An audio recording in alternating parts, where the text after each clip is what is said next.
Hello दोस्तों, स्वागत है आप सबका अपने चैनल मैथ सीखो पर। दोस्तों, हमने स्क्वायर सीखा था, हमने परफेक्ट स्क्वायर सीखा था। आज हम एक नया टॉपिक लेने जा रहे हैं जिसका नाम है वर्गमूल, जिसे आप सब लोग इंग्लिश में स्क्वायर रूट के नाम से जानते हैं। तो आइए समझते हैं वर्गमूल को। दोस्तों देखिए, वर्गमूल होता क्या, सबसे पहले हम ये समझेंगे। देखिए दोस्तों, किसी भी संख्या का स्क्वायर, जब भी किसी भी संख्या के स्क्वायर को उसके मूल संख्या में बदलना हो तो उसे उस संख्या का वर्गमूल कहते हैं। सर ये कैसे, अभी बताता हूँ। देखिए हम एग्जांपल लेते हैं। मान लीजिए मैंने एग्जांपल लिया √25। दोस्तों वर्गमूल को हमेशा √ में डिनोटेट करते हैं। यहाँ हमेशा 2 होता है, आप हमेशा याद रखें। √ के हमेशा बाहर दो रहता है। मान हमने एक एग्जांपल लिया है अभी, जैसे √25 है। अब √25 का वर्गमूल हमें ज्ञात करना है, यानी √ ज्ञात करना है। तो वर्गमूल आप सब जानते हैं, इसका 5 होता है। तो दोस्तों किसी भी संख्या के वर्ग को उसके मूल रूप में बदलना ही वर्गमूल कहलाता है।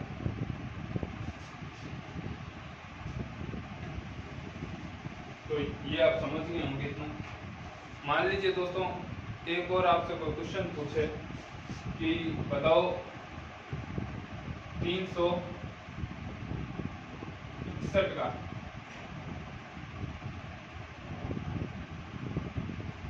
361 के वर्गमूल 361 के वर्गमूल में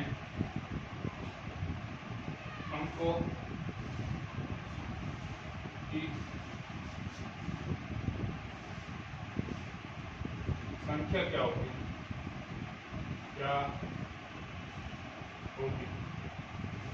मान लीजिए आपसे ये क्वेश्चन पूछ ले कि बताओ √361 के वर्गमूल में अंकों की संख्या क्या होगी। तो आप इसको किस तरीके से ज्ञात करोगे, किस तरीके से आप इसको ज्ञात करोगे। देखिए इसके लिए एक फॉर्मूला होता है दोस्तों, n/2 या n+1/2। अब आप कहोगे गुरुजी आपने तो 2 फॉर्मूले बता दिए, इनमें से हम यूज कौन सा करें। देखिए दोस्तों, जब भी यहाँ 3 अंकों का डिजिट आता है तो हम हमेशा n+1/2 का यूज लेंगे। अगर यहाँ 2 डिजिट का फॉर्मूला आ गया या 4 डिजिट का फॉर्मूला आ गया, मेरा कहने का मतलब है जब भी सम संख्या आ गई तो हम n/2 फॉर्मूले का यूज करेंगे। अगर विषम संख्या है √ के अंदर तो हम n+1/2 का यूज करेंगे। तो देखिए अभी n+1/2 का यूज करते हैं हम। तो यहाँ अंकों की संख्या सबसे पहले हम गिनेंगे 1 2 3। यहाँ अंकों की संख्या कितनी है, 3। तो 3 + 1/2, 3 + 1 4, 4/2 = 2। मतलब 361 का जो भी वर्गमूल होगा उसमें अंकों की संख्या 2 होगी। और आप सभी जानते हैं कि 361 का वर्गमूल 19 होता है।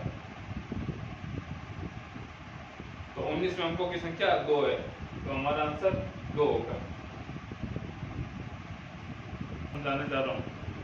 तो इस टॉपिक के जो भी कॉन्सेप्ट मैं आपको समझाऊंगा वो आप बड़ी अच्छी तरीके से देखिएगा और इस वीडियो को शुरू से लेकर एंड तक देखिएगा। मैं इस बात की गारंटी देता हूँ आपको, इस वीडियो को देखने के बाद आपको वर्गमूल में किसी भी तरह की कंफ्यूजन नहीं रहेगी। तो देखिए दोस्तों, पहला मेथड जानते हैं। पहला मेथड जो है वो है गुणनखंड का। गुणनखंड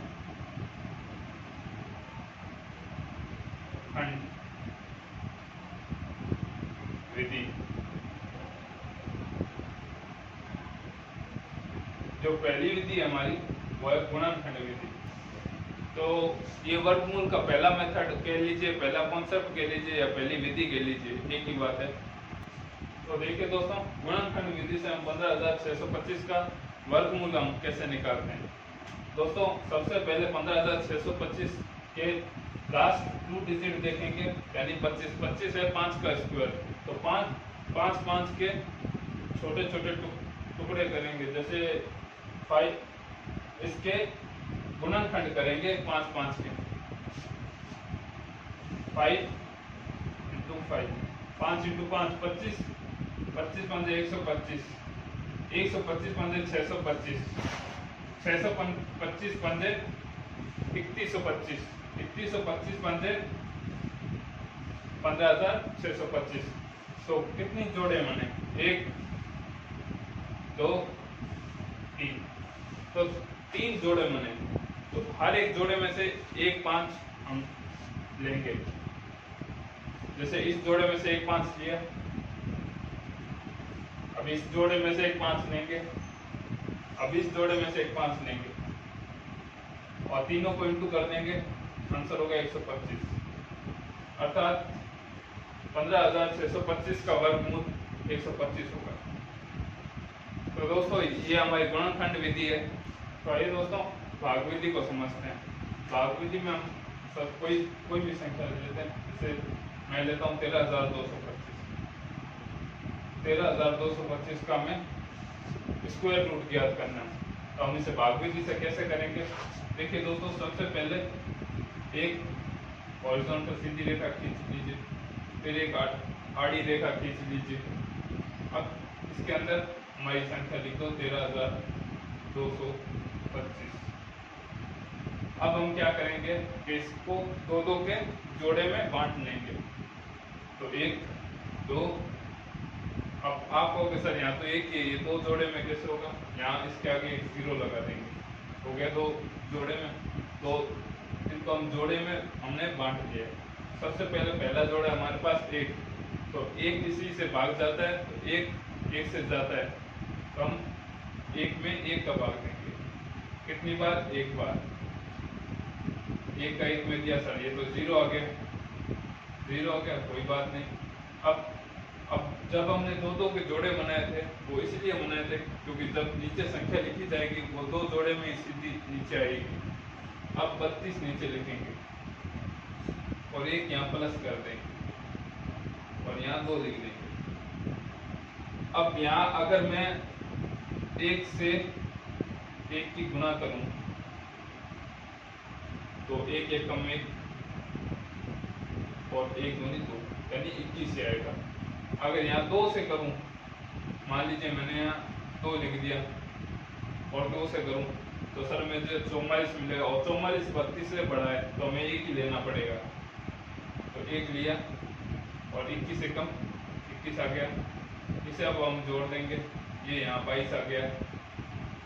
ये 32 में से हम 21 को घटाएंगे, हमें 11 मिला। अब हम 25 को नीचे उतार देंगे, 1125। सर 1125, यहाँ आप जानते हो कि जब भी किसी डिजिट का किसी संख्या का लास्ट डिजिट 5 हो तो हमें हमेशा 5 से इंटू करना चाहिए। 5 को 5 से इंटू किया, 25 5 आ गया, 2 हासिल, 5 दूनी 10, 10 2 12, 12 का 2 1 हासिल, 5 दूनी 10, 10 1 11। सर ये पूरा खत्म होता है। यहाँ पे 1 से दिया, यहाँ पे हमने 1 से दिया, 1, यहाँ पे हमने 5 से दिया, यहाँ 5 लिखा। अर्थात इसका जो वर्गमूल हमें प्राप्त हुआ वो हुआ सर 115। ये हमारी भाग विधि। अब जो हमारी अगली विधि है उस विधि को कहते हैं अनुमान विधि। तीसरी विधि कौन सी हमारी? अनुमान विधि।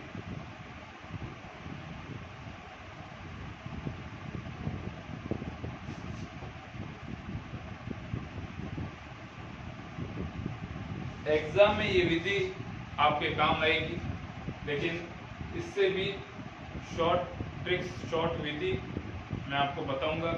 लेकिन ये विधि भी आपको जाननी बहुत ज़रूरी है क्योंकि कई बार क्वेश्चन में हार्ड कैलकुलेशन पूछ ली जाती है जिसमें हमको अनुमान विधि लगानी होती है। देखिए दोस्तों, अनुमान विधि के लिए सबसे पहले आपको 1 से 10 तक के स्क्वायर याद होने चाहिए।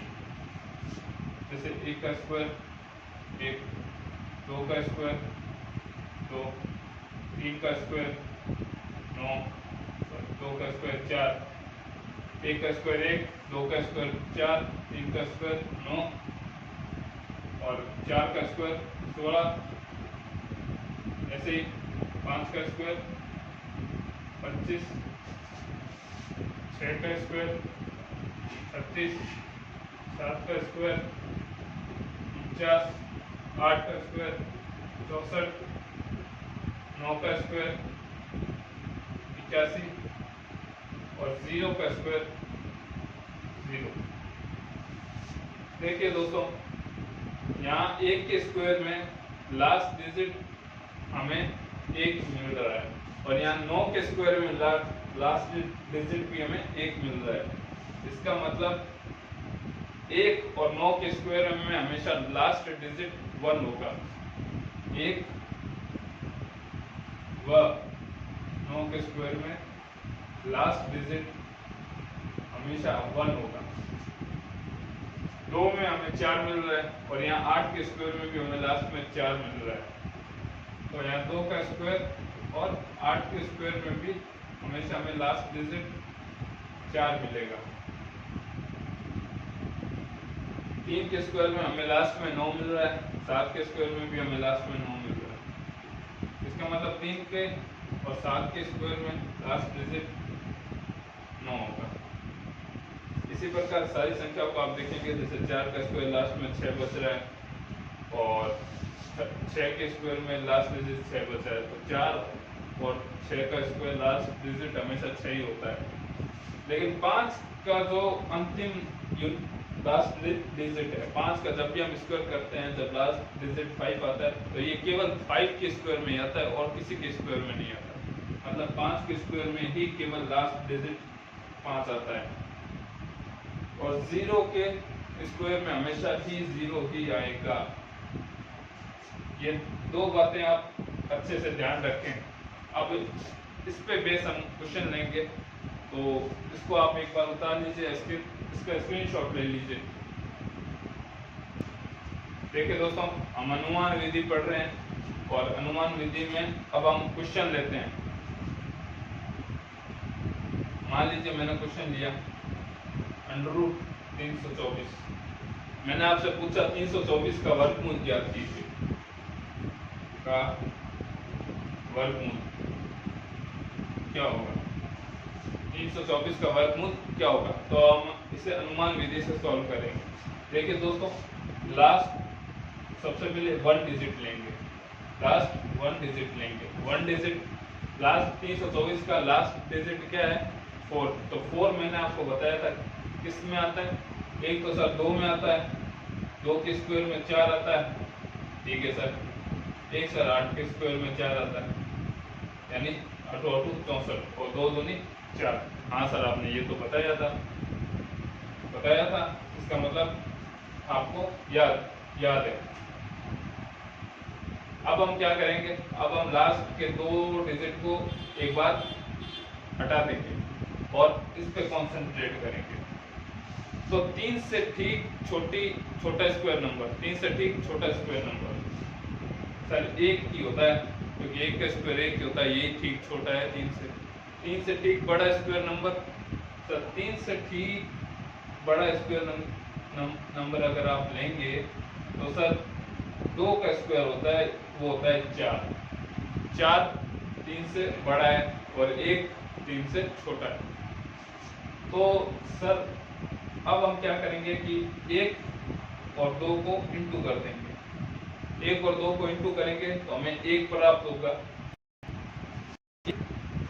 क्या 3 से छोटा है या बड़ा है, ये देखेंगे। सर 1 तो 3 से छोटा है और 3 बड़ा है। अगर 3 बड़ा है तो इसका मतलब बड़ी संख्या के आगे 1 लगाना है हमें। बड़ी संख्या इसमें क्या है, 2 और 8 में सर 8 है, तो 8 के आगे 1 लगा देंगे और ये हमारा उत्तर हो जाएगा। 324 का वर्गमूल होगा 18।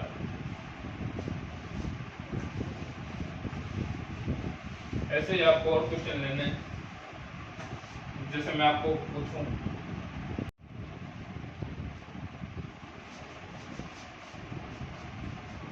आइए दोस्तों अगली विधि समझते हैं। अगली विधि हमारी है लास्ट 2 डिजिट विधि, जिसे हम किसी संख्या का इकाई और दाई अंक भी कहते हैं। देखिए दोस्तों, इसमें एक ट्रिक है जो आपको समझनी पड़ेगी। ये आपके सामने ट्रिक लिखी हुई है। अब हम इस पे बेस क्वेश्चन लेते हैं। मान लीजिए ये x है, x हमने मान लिया बराबर 3 को। ठीक है दोस्तों, कोई भी संख्या आपको आप x मान सकते हो। अब 3 में अब यहाँ x प्लस 50 है, यहाँ 3 को रखेंगे और 50 में प्लस करेंगे तो हमें मिलेगा 53 का स्क्वायर। देखिए दोस्तों, जैसा कि आप सब लोग जानते हैं कि 3 का स्क्वायर 09 होता है और यहाँ आ गया 53 का जो भी स्क्वायर होगा उसका हमेशा लास्ट 2 डिजिट 09 ही होगा। अब यहाँ x माइनस 50 है तो 3 घटाएंगे 50 में से तो 47 का स्क्वायर करेंगे, हमेशा लास्ट डिजिट 09 आएगा।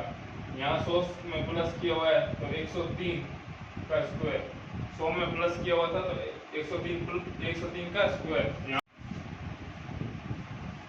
देखिए दोस्तों, अब हम माइनस किया तो 47 का हमने स्क्वायर निकाला। अब हम 100 में प्लस करेंगे 3 को तो हमें 103 प्राप्त होगा, यानी 103 का स्क्वायर हमें प्राप्त होगा। और इसका जो भी वर्ग निकलेगा उसके हमेशा अंतिम 2 अंक 09 ही होगा।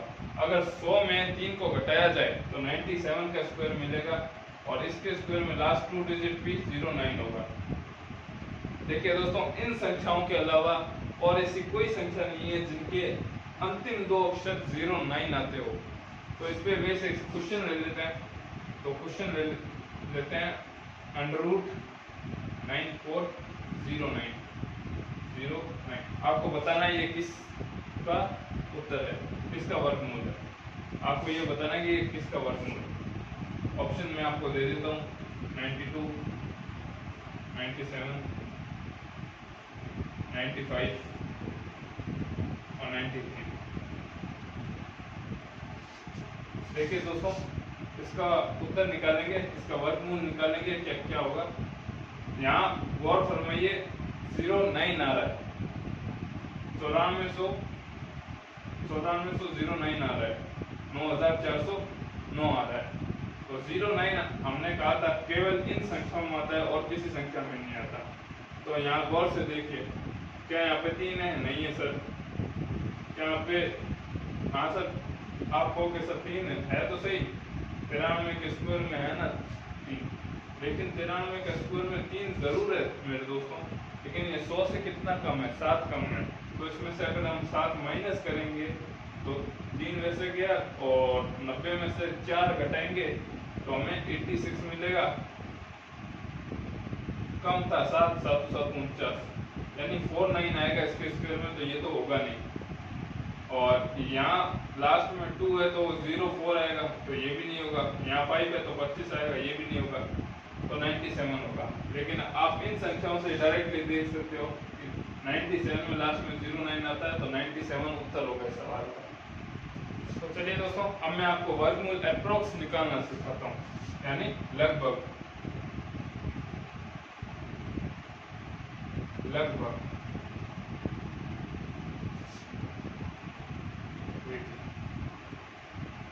लगभग विधि या अप्रोक्स विधि। इसमें एक फॉर्मूला आता है दोस्तों, √x = x + y बट्टे में 2 × √y। y nearest perfect square होगा x का। जैसे हमारे पास एक सवाल है √2 का वर्गमूल क्या होगा। देखिए दोस्तों, ये फॉर्मूला अपरिमेय संख्याओं का वर्गमूल निकालने में बहुत ज़्यादा हेल्प करता है। तो √2 एक अपरिमेय संख्या है। चलिए इसका वर्गमूल निकालते हैं इस सूत्र की सहायता से। तो हमने 2 को x मान लिया, तो 2 प्लस, तो सर हम y क्या माने? सर यहाँ पे लिखा हुआ है y नियरेस्ट परफेक्ट स्क्वायर है इसका, x का। तो 2 का जो भी नियरेस्ट परफेक्ट स्क्वायर होगा वो हम यहाँ लिखेंगे। लेकिन सर 2 का नियरेस्ट परफेक्ट स्क्वायर तो 1 है, तो क्या सर 1 लिखते हैं? नहीं सर, पहले हम 2 को इंटू करेंगे सर। इसका एक और स्टेप है सर, जैसे ये फर्स्ट स्टेप हो गया। सेकंड स्टेप है सर, सॉरी, जैसे फर्स्ट स्टेप सबसे पहले हमारा आएगा 2 को 100 से इंटू करना। तो 2 को 100 से किया तो हमें 200 मिला। तो 200 प्लस 200 का नियरेस्ट परफेक्ट स्क्वायर 196, जो कि 14 का स्क्वायर होता है। और बट्टे में हम इंटू करके 14 लिख देंगे, क्योंकि हमने y तो 14 को माना था, तो 14 का स्क्वायर तो 196 हो गया। तो 196 को अगर हमने अंडर रूट में लिखा, y को हमने 196 माना, y अगर हमने 196 को अंडर रूट में लिखा तो 14 बाहर आ जाता है। अब देखिए दोस्तों, इनको काट नहीं सकते क्योंकि यहाँ चिन्ह अलग अलग है। तो कैलकुलेशन करेंगे, तो कैलकुलेशन जब करेंगे तो 396 ये आ जाएगा और ये 14 दूनी 28 आ जाएगा। अब क्या करना है सर? अब कुछ नहीं करना सर, भाग करना है। तो 28 से कम 28, कितना बचा सर? 11 बचा। 116, 28 चौका 112, 116 में से 112 गया, 2 बचा सर। पॉइंट उतारेंगे, 0 लगाएंगे सर, 12 बचा सर, 4 बचा सर, सॉरी 116 में से 112 गया, 4 बचा। दशमलव लेंगे, बटे में 0 आएगा, 40 और 28 दूनी 56 ज्यादा हो जाता है 40 से, तो 28 से कम 28। अब 40 में से 28 अगर गया तो हमारे पास बचेगा 2 वो 30 और 12 बच जाएंगे सर, 12 बच जाएंगे। यहाँ दशमलव पहले से ही है तो एक 0 और लगेंगे 120, तो 28 चौका फिर 112 लगेंगे, तो हमारे पास लगभग ये उत्तर है। अब क्या करना, अब सर एक लास्ट स्टेप है हमारा, जो होता है सेकंड स्टेप। सेकंड स्टेप है कि 1 4 1 4 को 10 से भाग देना है। इससे 10 से हमको भाग देना है। देखिए दोस्तों, यहाँ पहले ही डेसिमल 2 डिजिट के बाद है, तो डेसिमल को यहाँ से हटा के नीचे 2 0 लग। तो देखिए दोस्तों, इधर बट्टे में 3 0 है, तो हम 3 अंकों के बाद डेसिमल लगा देंगे। तो √2 का आंसर आ जाएगा, वर्गमूल आ जाएगा 1.414। ये हमारे उत्तर आ जाएगा। तो इस तरह से हमारे अप्रोक्स का विधि मैंने आपको समझा दी। अब दोस्तों, आज जो भी आपको पढ़ाया आप उस पर प्रैक्टिस और रिवीजन कीजिए, और चैनल को सब्सक्राइब कर लीजिए और लाइक कर दीजिए, और ताकि आने वाले वीडियो। तो ठीक है दोस्तों, आज के लिए इतना ही, बाकी का कल करते हैं। दोस्तों, इस चैनल को आप सब्सक्राइब कर लीजिए और बेल आइकन का बटन दबा दीजिए, ताकि आने वाली कोई भी वीडियो उसका नोटिफिकेशन आप दूर पहुंच सके। और जो भी आज पढ़ा है उस पर आप प्रैक्टिस और रिवीजन कीजिएगा। तो ठीक है दोस्तों, कल मिलते हैं।